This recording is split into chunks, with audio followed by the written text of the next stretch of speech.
Good afternoon. Tai Chi Fundamentals Part 7. The jaw and the chin. And also, by the way, the tongue. And that's where I'm going to begin. Now, as I'm sure you know, if you are a serious Tai Chi practitioner, that we keep the tongue, the tip of the tongue, touching the palate, behind the teeth.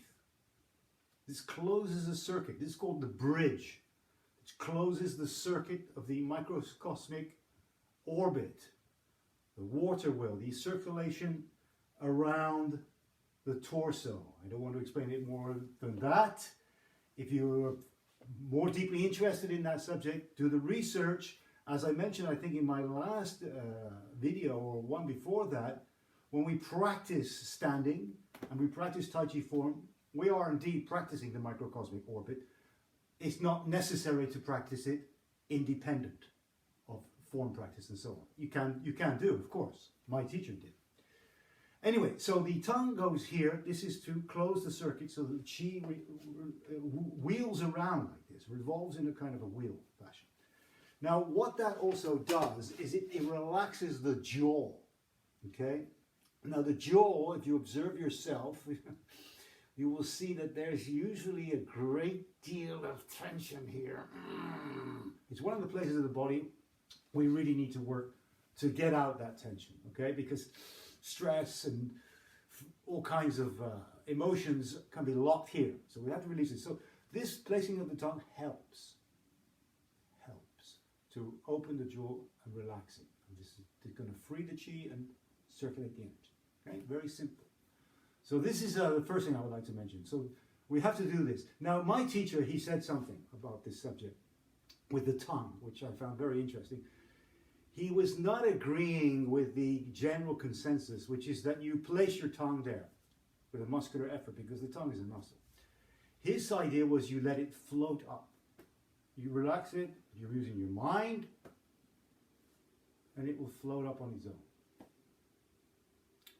That works for me sometimes, and sometimes it doesn't. To be frankly with you, I have to sometimes just consciously place the tongue there. Observe yourself and see what suits you the best. If you can just, the tongue can float on its own, that's marvelous. But, you know, my teacher's Tai Chi was pretty high level. So that's the jaw. Now, the chin. Okay? Now, the chin must not float like this. The head should move with the whole structure of the body. So when your torso turns, your head turns with it, and vice versa. So it's all connected up. The eyes can be independent, but the head and the neck should move with the torso. So this is very important. Now, here's a trick for you. You can align the chin with the base of the spine. Create a relationship between these two, and this will help you to keep the chin in the right place. Because if the chin rises like this, as I'm doing a movement, let's say I'm brush knee, I'm doing rising like this, it cuts the energy. That microcosmic energy is gone, and many other things. It cuts completely.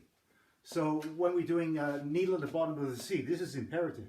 A lot of people, when they go down, they do this. That must be avoided. Okay, just relax, keep the chin there. So the head and the neck are fully and always connected with the torso.